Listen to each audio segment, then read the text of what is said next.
দশম শ্রেণীতে আজকে আমরা শুরু করছি ওজাইভ অর্থাৎ ওজাইভের সাহায্যে মধ্যমা নির্ণয়। রাশিবিজ্ঞান চ্যাপ্টারতে গড় মধ্যমা আমাদের হয়ে গেছে, আমরা এখন ওজাইভটা শুরু করব। ওজাইভের সাহায্যে মধ্যমা নির্ণয় করা শিখতে হলে প্রথমে তোমাকে ওজাইভটা কীভাবে অঙ্কন করতে হয় সেটা শিখতে হবে। ওজাইভ যেহেতু একটা লেখচিত্র, সেজন্য এটা গ্রাফ পেপারে অর্থাৎ গ্রাফ পেপার যেটা তোমরা জানো সেখানে অঙ্কন করতে হয়। কিন্তু ওজাইভ অঙ্কন করতে গেলে কতগুলো ক্যালকুলেশন থাকে, সেই ক্যালকুলেশনটা তোমাকে মেন খাতাতে করতে হবে আর ছবিটা গ্রাফ পেজে আঁকতে হবে। তো ওজাইভের যে ক্যালকুলেশনটা হয় যেটার উপর বেশ করে সেটা হলো ক্রমযৌগিক পরিসংখ্যা। আবার তোমরা এটাও জানো যে ক্রমযৌগিক পরিসংখ্যা দুরকম, একটা হলো ক্ষুদ্রতর সূচক, একটা হলো বৃহত্তর সূচক। এই ব্যাপারগুলো তো আজকের মেনলি আলোচনার বিষয় না, এগুলো তোমরা জানো। তো আজকের ওজাইভটাই মেনলি শিখব। তো ওজাইভ যেহেতু ক্রমযৌগিক পরিসংখ্যার উপর নির্ভর করে, সেজন্য ক্রমযৌগিক পরিসংখ্যাটা একটু আমরা আলোচনা করে নেব। তো ক্রমযৌগিক পরিসংখ্যা করার আগে একটা উদাহরণ নেব, উদাহরণের সাহায্যে ব্যাপারটাকে ব্যাখ্যা করব। নিলাম, বইতে আছে উদাহরণটা, আমি পুরোটা নিইনি, ছোট্ট করে একটা নিয়েছি। ছোট করে কি নিয়েছি না, প্রথমে লেখা আছে দেখো, গাছের পাতার দৈর্ঘ্য মিলিমিটার, তাই তো মিমি, প্রায় গাছের পাতার দৈর্ঘ্য আর পাতার সংখ্যা। একটা গাছে দেখবে অনেক পাতা আছে, তাই তো, একটা গাছে যে কোনো গাছে সেটা ছোট বড় মাঝারি প্রচুর রকমের পাতা থাকে।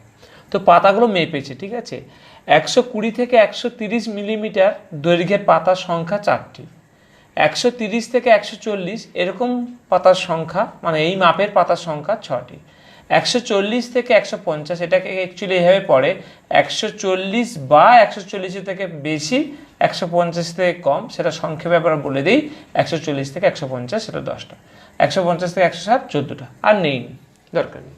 তাহলে এইটা একটা ছক, এটাকে কি ছক বলে? এটাকে বলা হয় পরিসংখ্যা বিভাজন ছক। পরিসংখ্যা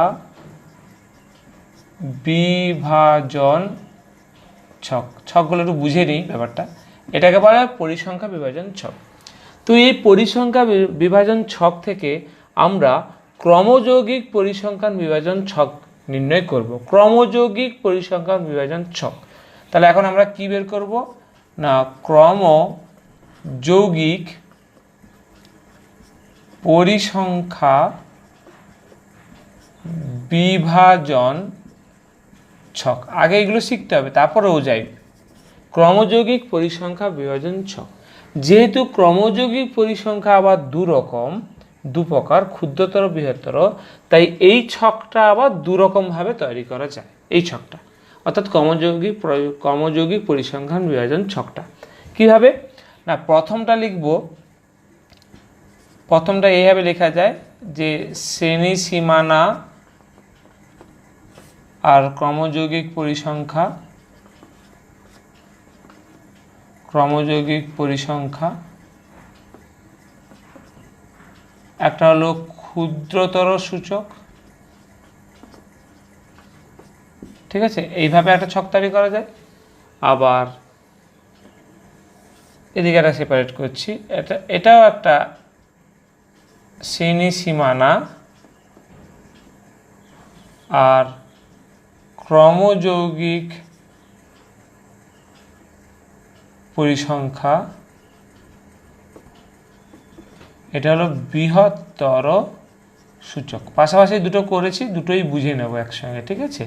তাহলে দেখো দুটো ছক আমরা এই ছক থেকে, এই ছকটার নাম কি, পরিসংখ্যা বিভাজন ছক। এই পরিসংখ্যান বিভাজন ছক থেকে দুটো ছক আমরা রেডি করছি। এইটা হলো ক্রমযৌগিক পরিসংখ্যান বিভাজন ছক ক্ষুদ্রতর সূচক, আর এটা হলো ক্রমযৌগিক পরিসংখ্যান বিভাজন ছক বৃহত্তর সূচক। দেখি কোনটা কিভাবে লিখতে হয়, ঠিক আছে।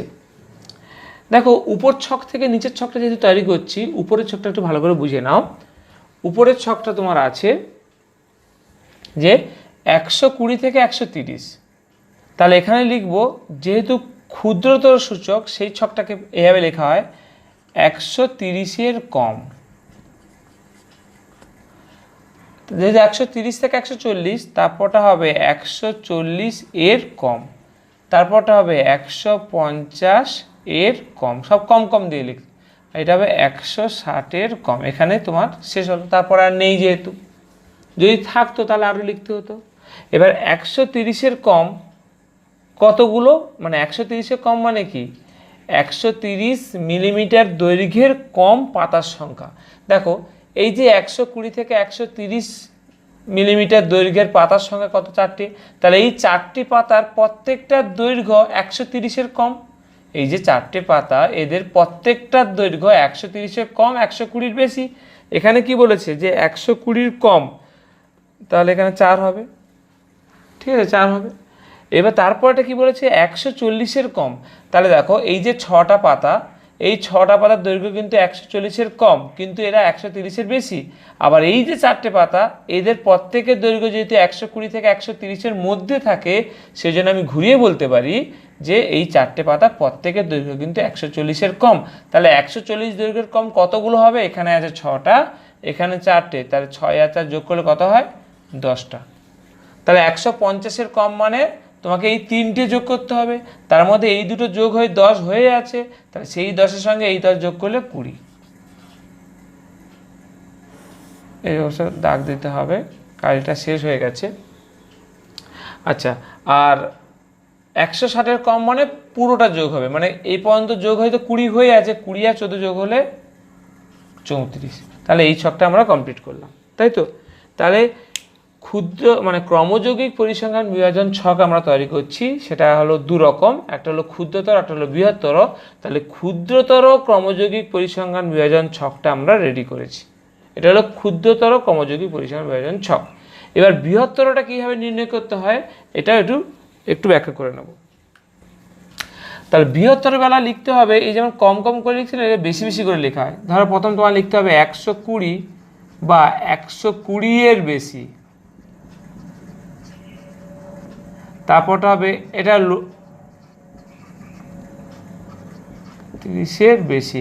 যেমন এটা এই 130, 140, 150, 160 এগুলো যেমন পরেরগুলো ধরে লেখা হয়েছিল, আর এর স্টার্টিং থেকে লিখতে হয়। যখন ক্রম বৃহত্তর হয় না, তখন 120 থেকে শুরু হয়, 120 বা 120 বেশি, 130, তারপরে 140 বা 140-এর বেশি, আর 150 বা 150-এর বেশি। যখন বেশি হবে তখন বা কথাটা চলে আসে। এগুলো তোমাদের মনে থেকে যাবে আস্তে আস্তে করে, অসুবিধা হবে না। আচ্ছা, এবার আমি যেটা বলছিলাম যে কি হবে, বৃহত্তর সূচক লেখার সময় খেয়াল করবে নিচ থেকে উপরের দিকে যেতে হয়। এটা তোমরা হয়তো যারা জানো, ঠিক আছে, মানে সবই 9-এ শেখানো হয়।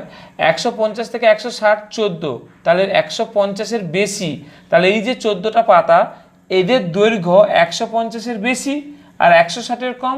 তাহলে এখানে কি বলেছে, 150-এর বেশি, তাহলে এই 14টা পাতা এখানে চলে আসবে, এই 14টা পাতা এখানে চলে এলো, ঠিক আছে। তাহলে এখানে কত হবে, 14।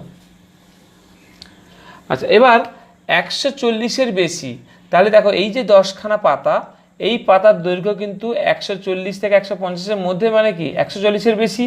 আবার এই যে 14খানা পাতা, এদের দৈর্ঘ্যও কিন্তু 140-এর বেশি, তার মানে এই দুটো যোগ হবে, 10 আর 14 যোগ হলে কত হয়, 24। আবার 130-এর বেশি মানে এই 6 থেকে পুরো আগের পর্যন্ত যোগ হবে। এবার এই দুটো যোগ হয়ে কত হয়ে আছে, 24 হয়ে আছে। তাহলে সেই 24-এর সঙ্গে এই 6টা যোগ হলে হয় 30, আবার 30-এর সঙ্গে এই 4টা যোগ হবে 34। তাহলে দেখো দু রকম ছক আমরা তৈরি করা আগে জানি, আর একবার আমরা আলোচনা করে নিলাম। বললাম আজকে ওজাইব করার জন্য এটা আমাদের একটু আলোচনা করে নিতে হবে, তো করে নিলাম, ঠিক আছে। এবার আমরা এই দুটো ছককে কাজে লাগিয়ে ওজাইবটা কীভাবে অঙ্কন করতে হয় সেটা আগে আমরা ব্ল্যাক বোর্ডে, মানে আমাদের এই হোয়াইট বোর্ডে শিখে নেব, ঠিক আছে। এই হোয়াইট বোর্ডে আগে আমরা ওজাইব নির্ণয় করাটা শিখে নেব বা দেখে নেব, তারপর আমরা ছক কাগজে কিভাবে করতে হয় সেটা ভালো করে শিখব। পরীক্ষায় অবশ্যই ছক কাগজে করতে হবে, খাতায় করলে কোনো নম্বর থাকবে না, ঠিক আছে। তো আগে আমরা মানে হোয়াইট বোর্ডে কীভাবে তোমার ওজাইবটা অঙ্কন করতে হয় দু ক্ষেত্রে, এক্ষেত্রে এবং এক্ষেত্রে, সেটা আমরা একটু দেখে নেব। তাহলে আমরা শুরু করে এবার ওজাইবটা কীভাবে অঙ্কন করতে হয়। দেখো, ওজাইব অঙ্কন করার জন্য গ্রাফ পেপারে আগে তোমাকে দুটো অক্ষ টানতে হবে, একটা হলো এক্স অক্ষ আর একটা হলো ওয়াই অক্ষ, এবং লম্ব করে টানতে হবে। এটা এক্স অক্ষ, এটা ওয়াই অক্ষ, পরস্পরকে মূলবিন্দুতে ছেদ করে, ঠিক আছে। এই যে এবার এই যে এক্স অক্ষটা আনলে এই বরাবর তোমাকে নিতে হবে প্রথমেরটা শ্রেণী সীমানাটা, শ্রেণী সীমানাটা তুমি এক্স অক্ষ বরাবর নিলে, আর ওয়াই অক্ষ বরাবর তুমি নেবে ক্রমযৌগিক পরিসংখ্যাটা, ক্রমযৌগিক পরিসংখ্যা। ঠিক আছে, তাহলে এক্স অক্ষ বরাবর তোমার যাবে প্রথমেটা শ্রেণী সীমানা, আর ওয়াই অক্ষ বরাবর তোমার যাবে ক্রমযৌগিক পরিসংখ্যা ক্ষুদ্রতর সূচক, মানে যেটা এটা করছো। তা আমি শুধু ক্রমযৌগিক পরিসংখ্যা লিখেছি। এবার এখানে দেখো 130, ধরো 130, এখানে 140, ধরো এটা 130-এর ঘর, এটা 140, সেটা কীভাবে এসে আমি ছক কাগজে নিশ্চয়ই দেখাবো। 150, ধরো এটা 160, আর এইদিকে দেখো 4, ধরো এটা 4, এটা ধরো 10, এটা ধরো 20, আর এটা ধরো 34। আগে তোমাকে এটা দেখিয়ে নিতে হবে। তো এটা দেখানো হয়ে গেলে এবার তুমি যেটা করবে, এই 130 আর 4, 130 আর 4 যেখানে মিলিত হয় সেটা একটা পয়েন্ট করবে, 140 আর 10 যেখানে মিলিত হবে সেটা একটা পয়েন্ট করবে, তারপরে 150 আর 20 যেখানে মিলিত হবে সেটা একটা পয়েন্ট করবে, তারপরে 160 আর 134, মানে যে যা সোজা 160 আর 34, মানে 160 আর 34 যেখানে এসে মিলিত হবে সেটা পয়েন্ট করবে। এবার এই পয়েন্টগুলোকে স্কেল দিয়ে তুমি যোগ করে দেখবে একটা লেখচিত্র পেয়ে যাবে। এই লেখচিত্রটা হলো ওজাইভ, এই লেখচিত্রটা হলো তোমার ওজাইভ। তাহলে ওজাইভ সম্বন্ধে আমাদের একটা ধারণা তৈরি হলো। যেহেতু এটা ক্ষুদ্রতর সূচক দিয়ে এসছে, সেই জন্য ওজাইভ ব্র্যাকেটে ক্ষুদ্রতর সূচক। তাহলে ওজাইভ কিন্তু দু রকম হয়ে গেল, একটা ক্ষুদ্রতর সূচক, একটা বৃহত্তর সূচক। তাহলে আমরা ক্ষুদ্রতর সূচক ওজাইভটা কীভাবে নির্ণয় করতে হয় সেটা মোটামুটি বুঝে গেছি। মানে এই ছকটা হয়ে গেলে বাকিটা কিন্তু 9-এর কনসেপ্ট। এবার আমরা এখানে চলে আসি বৃহত্তর সূচকের ক্ষেত্রে কীভাবে করব। এটা এক্স অক্ষ, এটা ওয়াই অক্ষ, এটা মূলবিন্দু, তাই তো। এবার এক্স অক্ষ বরাবর ওই নিয়ম একই, এটা আমি শ্রেণী সীমানা নেব, আর ওয়াই অক্ষ বরাবর আমরা ক্রমযৌগিক পরিসংখ্যা নেব।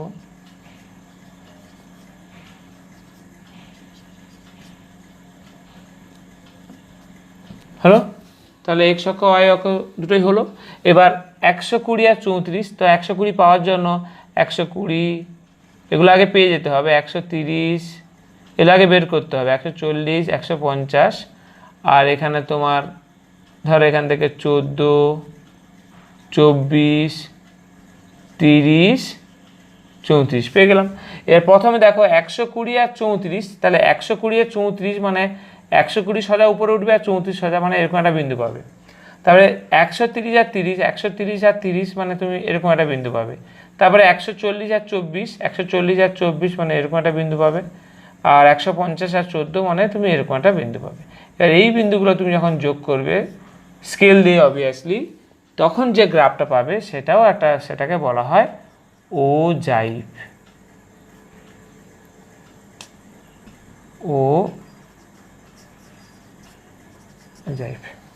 ওজাইভ, ঠিক আছে।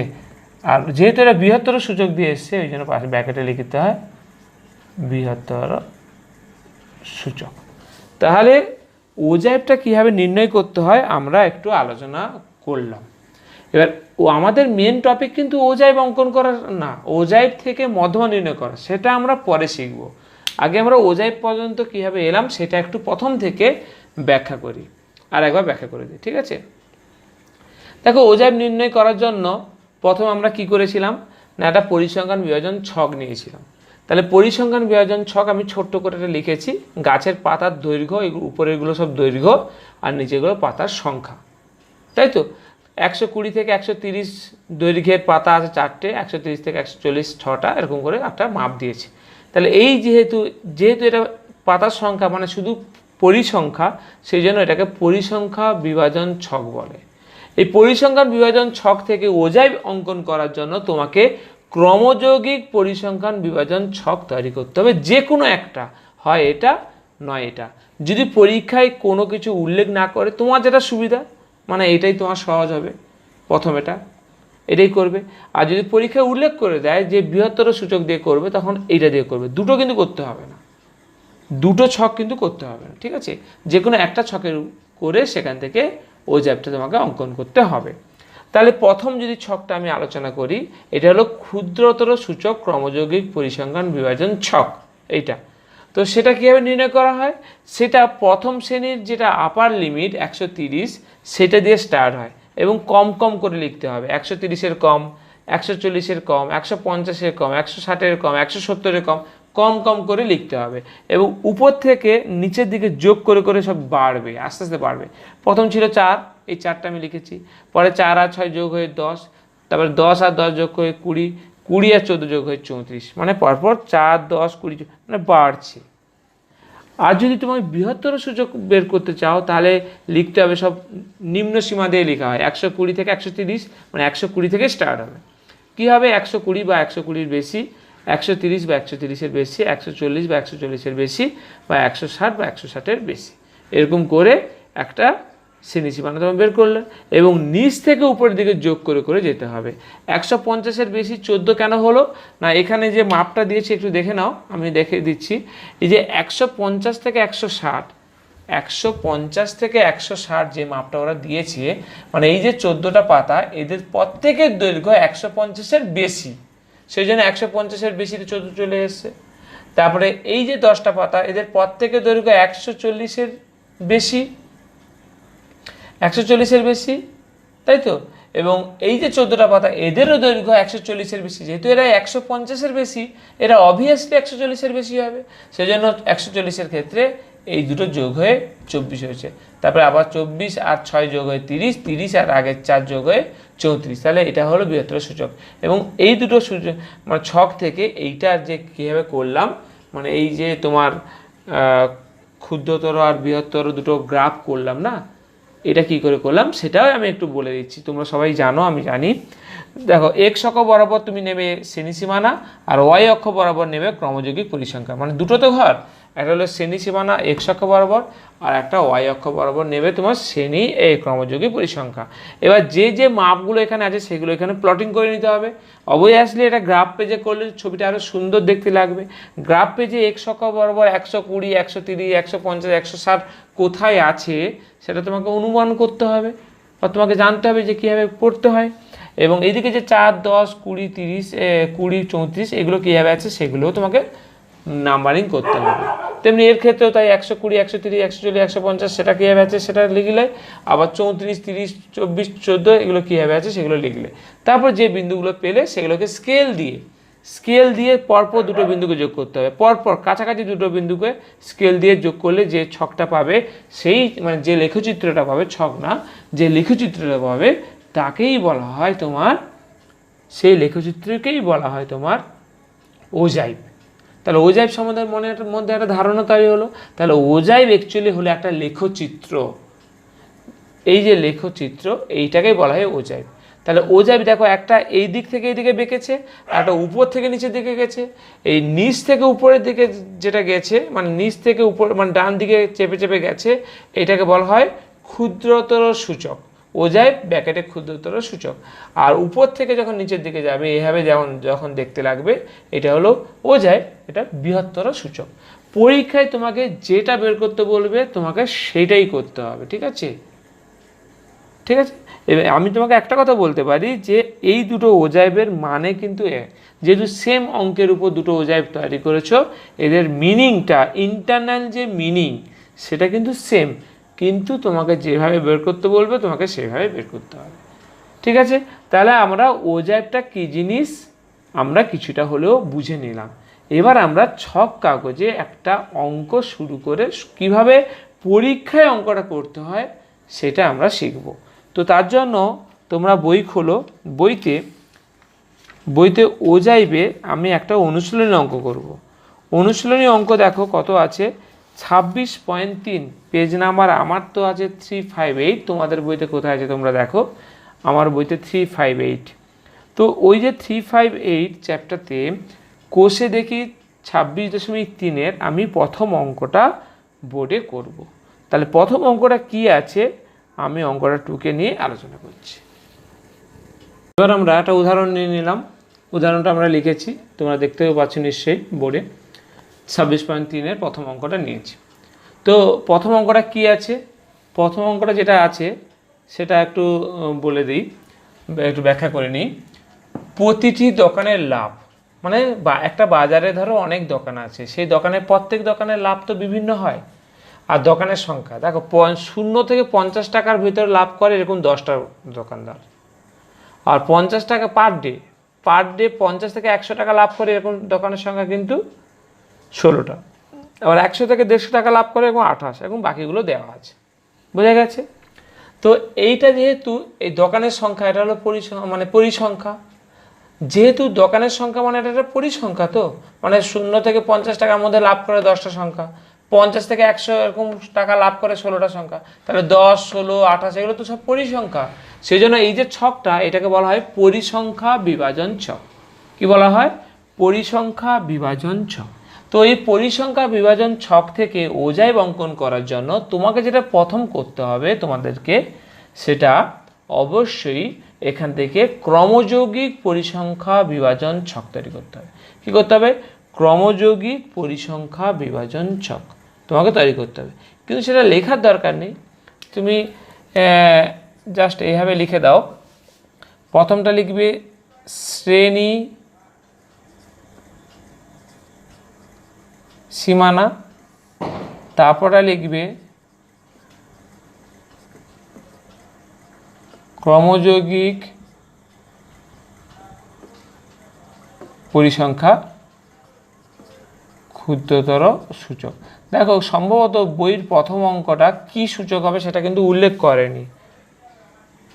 হ্যাঁ, না, উল্লেখ করে দিয়েছে, ক্ষুদ্রতর সূচক দিয়ে করতে বলেছে। দেখো বইতে কোশ্চেনে ক্ষুদ্রতর সূচক উল্লেখ করা আছে, তাহলে উল্লেখ করা থাকলে কিছু করার নেই, তাহলে ওটা দিয়ে করতে হবে। আচ্ছা, আমরা বলেছিলাম যখন ক্ষুদ্রতর সূচক হবে তখন কি লিখতে বলেছিলাম, নিশ্চয়ই তোমাদের মনে আছে। এটা অবশ্যই লিখতে হবে 50-এর কম, কম কম দিয়ে হবে। তারপরটা হবে 100-র কম, তারপরটা হবে 150-র কম, 200-র কম, 250-এর কম, আর লাস্টেরটা হবে 300-র কম। আচ্ছা, এবার 50-এর কম, 50-এর কম মানে এই 10টা দোকান, এদের 50টা কম। তারপর হবে 10 আর 16 যোগ হয়ে 26, এটা তো আগে শেখালাম। এবার দেখো, কারো যদি লাইন না মেনটেন হয়, অর্থাৎ লাইনগুলো যদি যে যা সোজা যদি না লিখতে পারো, তাহলে তোমাকে ক্রস ডাক টানতে হবে। আর যাদের সোজা হচ্ছে মোটামুটি, তাহলে টানতে হবে না, এটা নিজেদের কাছে।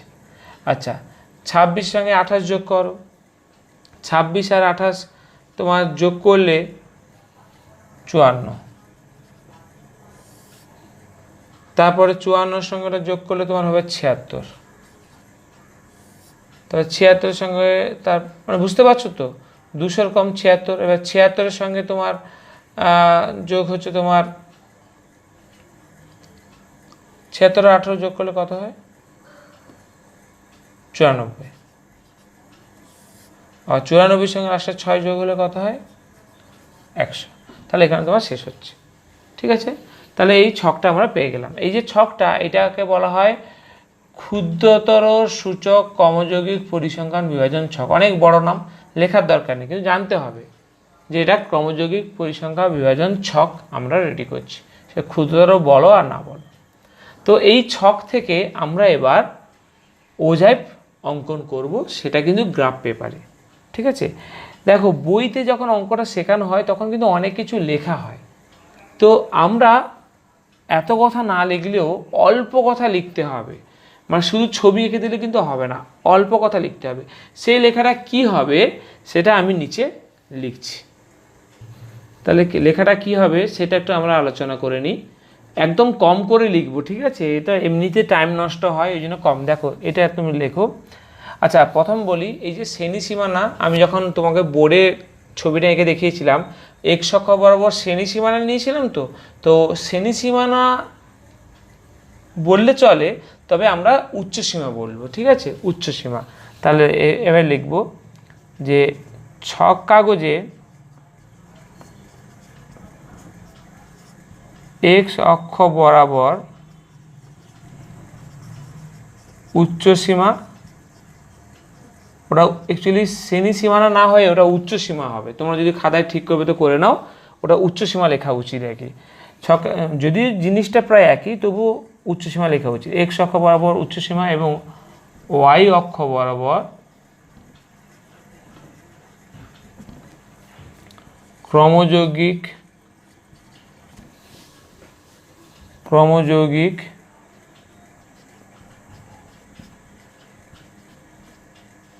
পরিসংখ্যা নিয়ে উপরের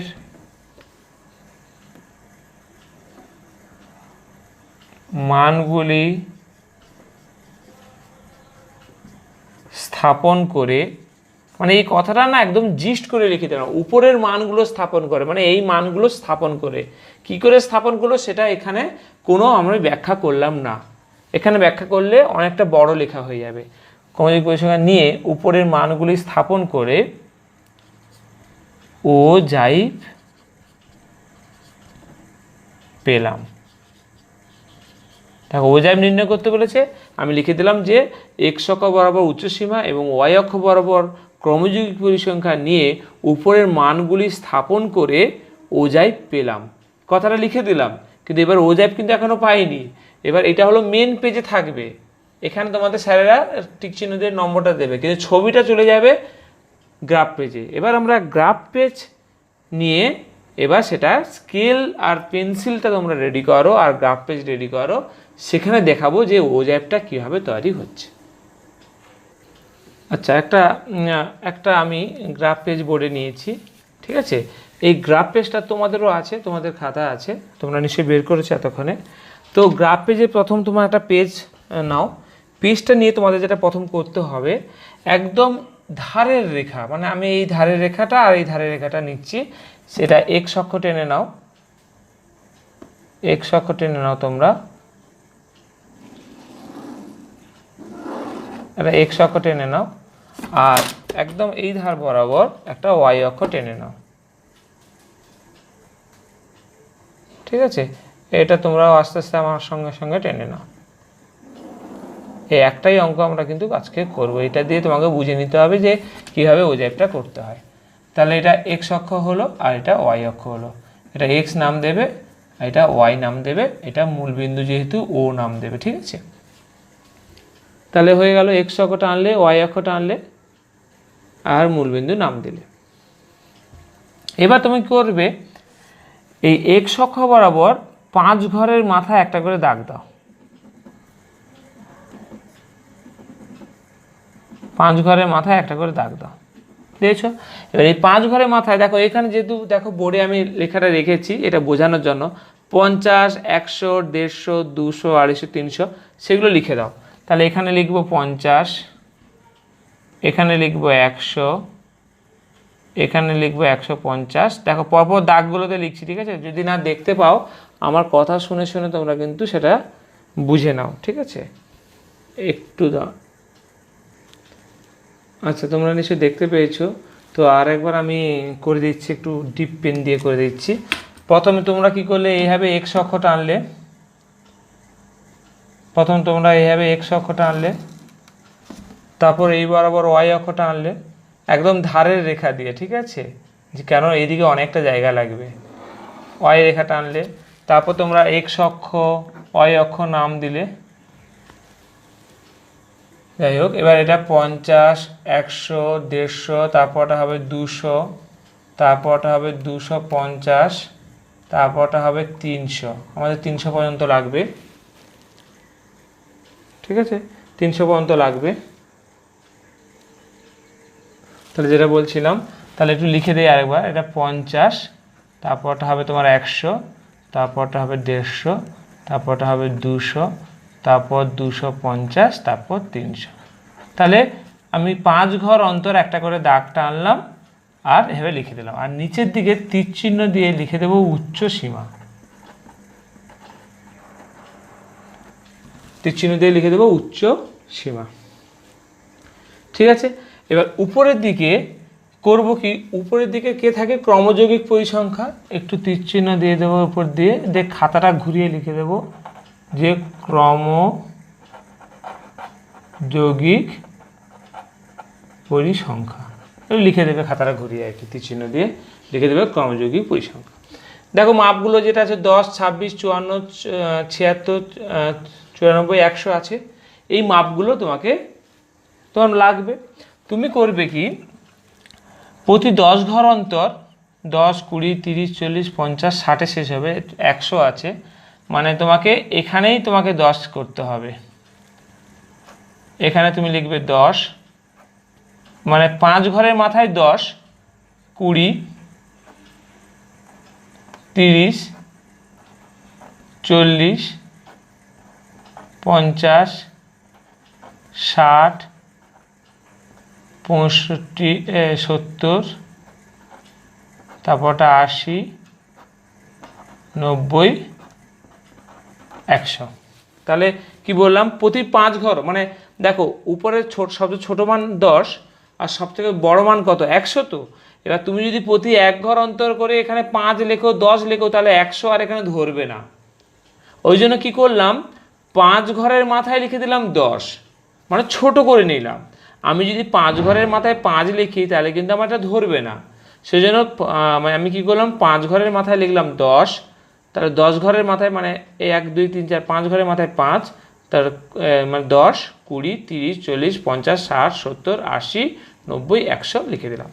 ঠিক আছে, 100 পর্যন্ত লাগবে, তাই 100 পর্যন্ত লিখেছি, তার মানে ব্যাপারটা এসে গেল।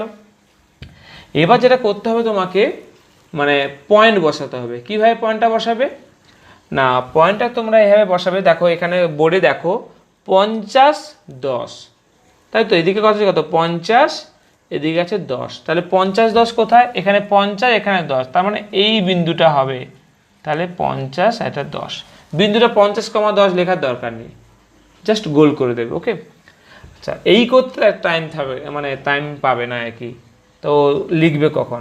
তারপরে 100 আর 26, তাহলে 100 মানে এই দিকে 100, মানে এই 100, আর উপরের দিকে 26 যেতে হবে। দেখো এই পর্যন্ত 20, আর 1 ঘর মানে তোমার 2 একক, তাহলে 22, 24, 26, দেখো এইটাই হয়ে যাবে তোমার 26। দেখো এটা 20, তো এই পর্যন্ত 20, মানে 20 এখানে, মানে এই পর্যন্ত 20, একটু ব্যাপারটা বুঝে নাও, এই দাগ পর্যন্ত 20, এবার 26 মানে আর 3 দাগ যেতে হবে, 1 দাগ যাওয়া মানে 2 ঘর কিন্তু, তাহলে 26-এর জন্য মানে 6-এর জন্য 3 ঘর যেতে হবে, তাই 1, 2, 3, 26 হয়ে গেল, সেটা গোল করে দিলাম। তারপরে দেখো 150-এর সঙ্গে কী আছে, 54, তাহলে 150-এর সোজা উপরে 50 পর্যন্ত তোমাকে তো আসতেই হবে, মানে 150 সোজা উপরে, তার 50 পর্যন্ত তোমাকে তো আসতেই হবে। এবার 54-এর জন্য আর 2 ঘর যেতে হবে, যেহেতু 1 ঘর গেলে তোমার হয়ে যায় 2 একক, সেই জন্য 54, মানে 4-এর জন্য 2 ঘর যেতে হবে, তাহলে এটা 54। আশা করি তোমাদের একটা আইডিয়া হয়েছে, মানে 1 ঘর যাওয়া মানে 2 একক, তাহলে 54 যেহেতু 50 থেকে আর 2 ঘর উপরে উঠতে হবে, এইটা 50-এর লাইন, সেখান থেকে আর 2 ঘর উপরে উঠতে হবে। আচ্ছা 200 সোজা এখানে কত আছে, 76, তাহলে 76, তাহলে 200 সোজা উপরে 76, মানে 70 তো এখানেই, 70 তো এই পর্যন্ত, আর 76 মানে 6 বাকি, 6-এর জন্য তোমাকে 1 ঘর মানে 2 একক, মানে 3 ঘর যেতে হবে, 1, 2, 3, মানে এইখানেই হবে তোমার 200,76। ঠিক আছে, এবার 200,76 হয়ে যাওয়ার পর এবার তোমার আছে 250 আর 94, 250 মানে এইটা, 250 উপরে উঠতে হবে, 90 পর্যন্ত তো এমনি এলে, আর 94 মানে আর 4 বাকি, 4-এর জন্য 2 ঘর যেতে হবে। আচ্ছা এবার চলে আসে 300, 300 আর 100, তাহলে 300 আর 100, 100 তো এখানে লেখাই আছে, কোনো অসুবিধা নেই। তাহলে আমি কি করলাম না, এই যে ছক কাগজে যে বের করেছিলাম, মানে এই যে গ্রাফটা, মানে ছকটা করেছিলাম, এটা কি ছক, ক্রমযৌগিক পরিসংখ্যা বিভাজন ছক। সেখানে কি করলাম, উচ্চ সীমা 50 আর ক্রমযৌগিক 10, তাহলে 50,10 বিন্দু একটা পেলাম। তাহলে এখানে উচ্চ সীমা কত, 100, এখানে কত ক্রমযৌগিক কত, 26, তাহলে 100,26 একটা বিন্দু পেলাম। 150,54 একটা বিন্দু পেলাম। তারপর তোমার 200,76 একটা বিন্দু পেলাম। তারপরে 250, মানে যে যার সোজা 250 আর 94 একটা বিন্দু পেলাম, আর 300 আর 100 একটা বিন্দু পেলাম। তাহলে বিন্দুগুলো আমি পেয়ে গেলাম। এবার এই বিন্দুগুলোকে বলেছিলাম যখন বোর্ডে অঙ্ক করেছিলাম, যে এই বিন্দুগুলোকে আমি একটা স্কেল দিয়ে যোগ করে আমি কি পাবো, ওজাইভ পাবো। তাহলে এখন আমাদের কাজ শুধু স্কেল দিয়ে বিন্দুগুলোকে যোগ করে দেওয়া। এবার আমি স্কেল দিয়ে যোগ করে দেবো। স্কেল দিয়ে কীভাবে যোগ করব, প্রথম প্রথম এই দুটো বিন্দু, মূল বিন্দুর সঙ্গে কিন্তু যোগ হবে না, মূল বিন্দুর সঙ্গে যোগ হবে না, কিন্তু ওটা করবে না ভুল করে। প্রথম দুটো বিন্দু, এই বিন্দু যোগ করলাম, তারপর এই দুটো বিন্দু যোগ করব, তারপর এই দুটো বিন্দু যোগ করব, তারপর এই দুটো বিন্দু যোগ করব, তারপর আবার এই দুটো বিন্দু যোগ করব। স্কেল, ছোট স্কেল দিয়ে যোগ করবে, হাতে যোগ করবে না, হাতে যোগ করবে না, ঠিক আছে? তাহলে দেখো একটা সুন্দর রেখা তৈরি হলো। হাতে যোগ করলে কিন্তু বেঁকে যাবে, ভালো হবে না ছবিটা। তাহলে এটাকে একটু তীর চিহ্ন দিয়ে লিখে দাও, এইটা অ্যাকচুয়ালি হবে ওজাই, ওজাই। এখানে ব্র্যাকেটে লিখবে ক্ষুদ্রতর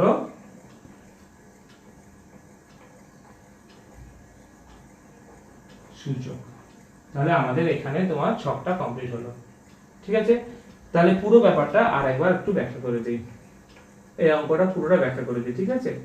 পুরোটা আমার বোর্ডে আছে। তাহলে আমরা একের দাগে অঙ্ক নিয়েছি। তাহলে প্রথম একটা পরিসংখ্যা ছক, পরিসংখ্যা বিভাজন ছক ওরা দিয়ে দিয়েছি, দিয়ে ওরা কোশ্চেন বলেছে যে ক্ষুদ্রতর সূচক ক্রমযোগী পরিসংখ্যা ছকটা নির্ণয় করো এবং ওজাইবটা অঙ্কন করো, ঠিক আছে? তাহলে প্রথমে আমি ছকটা অঙ্কন করে নিলাম, মানে একে করে নিলাম ছকটা। এই ছকটা করা কি হবে আমি সেটা তো বলেছি। একটা ছোট্ট করে একটা লেখা নিচে লিখতে হবে, সেই লেখাটা এখানে চাপা পড়ে গেছে, কিন্তু লেখাটা লিখতে হবে। আমি বলে দিচ্ছি লেখাটা কি, ছোট্ট করে জিস্ট করে লিখবে যে ছক কাগজে x অক্ষ বরাবর উচ্চ সীমা, মানে x অক্ষ বরাবর উচ্চ সীমা, y অক্ষ বরাবর ক্রমযোগী পরিসংখ্যা নিলাম, নিয়ে উপরের মাপগুলো, মানে এই মাপগুলো বসিয়ে ওজাই পেলাম, বা ওজাই পেলাম না, ওজাই অঙ্কন করলাম লেখা উচিত ছিল। যাই হোক, ওজাই ওর মানগুলো যুক্ত করে ওজাই পেলাম না, ওজাই অঙ্কন করলাম। কেন ওজাই অঙ্কন করতে বলেছে ওরা, তাহলে তুমি লিখবে ওজাই অঙ্কন করলাম। আচ্ছা, এখন একটা জিনিস বাকি আছে, সেটা হলো স্কেল। স্কেল লিখতে হয়, ঠিক আছে? স্কেল লেখাটা কি, স্কেলটা অবশ্যই ছক কাগজে লিখে দেবে এখানে, কারণ ছক কাগজে পরীক্ষা অনেক জায়গা থাকবে, সেটা লিখে দেবে। এবার স্কেলটা কি জিনিস আমি তোমাকে বলে দিচ্ছি এবং লিখে দিচ্ছি। স্কেলটা কি, স্কেলটা এই যে তুমি এখানে 0 পর 50 লিখেছো, অ্যাকচুয়ালি 5 ঘরের মাথায় 50 লিখেছো, তো সেটা মাপটা লিখতে হবে। স্কেল মানে প্রত্যেকটা ঘর তুমি কত একক ধরেছো, তো প্রত্যেকটা ঘর আমি ধরবো না, আমি লিখে দেবো যে 5 ঘর সমান 50 একক। তাহলে কি এখানে লিখে দিই x অক্ষ বরাবর, x অক্ষ বরাবর, ছক কাগজে সবাই লিখে দেয়, ঠিক আছে? তোমরা ছক কাগজে পেন দিয়ে বা পেন্সিল দিয়ে লিখে দেবে। আর যদি ছক কাগজ যদি না জায়গা থাকে তাহলে এখানে লিখতে হবে, এই হোয়াইট বোর্ডে, মানে তোমার সাদা পেজে লিখতে হবে। ছক কাগজে লিখলে সবথেকে ভালো। তাহলে x অক্ষ বরাবর 5টি, দেখো 1 2 3 4 5, মানে এইটুকু ঘর মানে 5, তো 5টি ক্ষুদ্রতম বর্গক্ষেত্রের বাহুর দৈর্ঘ্য সমান 50 একক। 50, এখানে একক লেখা যাবে না যেহেতু অঙ্কে টাকা দেওয়া আছে, 50 টাকা। এবং y অক্ষ বরাবর কমা দিয়ে দেবে, y অক্ষ বরাবর, y অক্ষ বরাবর দেখো 5টা ঘর সমান 10 একক। 5টি ক্ষুদ্রতম বর্গক্ষেত্রের বাহুর দৈর্ঘ্য সমান, এখানে দেখো এটা 5 ঘরে 50 ছিল, এটা 5 ঘরের মাথায় কত আছে, 10 আছে, 10টি। এবারে কি দোকানের সংখ্যা, 10টি দোকান, 10টি দোকান, এটা লিখে দেবে। তাহলে x অক্ষ বরাবর, মানে এটা এখানে আরো ধার থেকে লেখা শুরু করবে, তাহলে কমা কমা দিয়ে নিচটা হয়ে যাবে, কারণ নিচটা লিখতে হবে না, এক লাইনে হয়ে গেল। x অক্ষ বরাবর 5টি ক্ষুদ্রতম বর্গক্ষেত্রের বাহুর দৈর্ঘ্য সমান 50 টাকা, y অক্ষ বরাবর 5টি ক্ষুদ্রতম বর্গক্ষেত্রের বাহুর দৈর্ঘ্য সমান 10টি দোকান।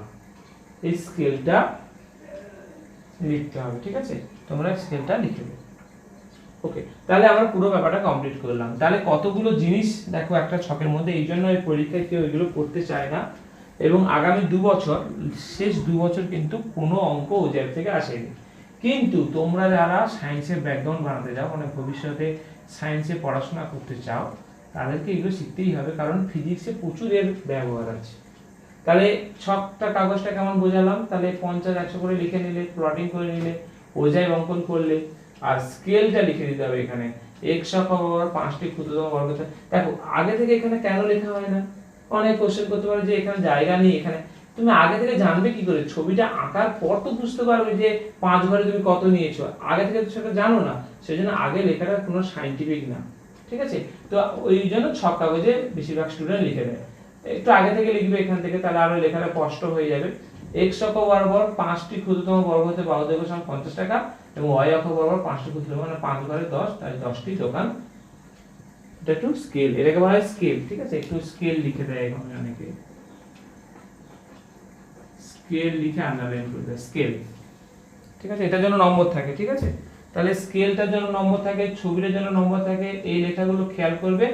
এই পেজটা যদি তুমি রাইট একদম সঠিক বানাতে পারো, এখানেই তোমাকে রাইট চিহ্ন দিয়ে এখানে তুমি 4-এর 4 পেয়ে যাবে, আর বাকি কিছু দেখে না, এই সব লেখা টেখা কিছু দেখা, শুধু এই ছক কাগজটা পুরো পারফেক্ট করতে হবে, সব কথাগুলো সব লিখতে হবে, ওজাইভ লিখতে হবে, উচ্চ সীমা, নিম্ন, এদিকে ক্রমযোগী পরিসংখ্যা, এদিকে স্কেল, পুরো ব্যাপারটা থাকবে, একদম স্পষ্ট ছবি থাকবে, সুন্দর করে স্কেল দিয়ে যোগ করবে, ছবি যেন একদম ঠিকঠাক থাকে, তাহলে তুমি নম্বর পেয়ে যাবে, ঠিক আছে। তাহলে একটা অঙ্ক কমপ্লিট করলাম, এতটা বলে যাতে আর অঙ্ক আমি না করলেও তোমরা যাতে পেরে যাও, ঠিক আছে। তাহলে ক্ষুদ্রতর সূচকের উপর একটা অঙ্ক আমি কমপ্লিট করলাম, এবার বৃহত্তর সূচক দিয়ে একটা অঙ্ক আমরা করব।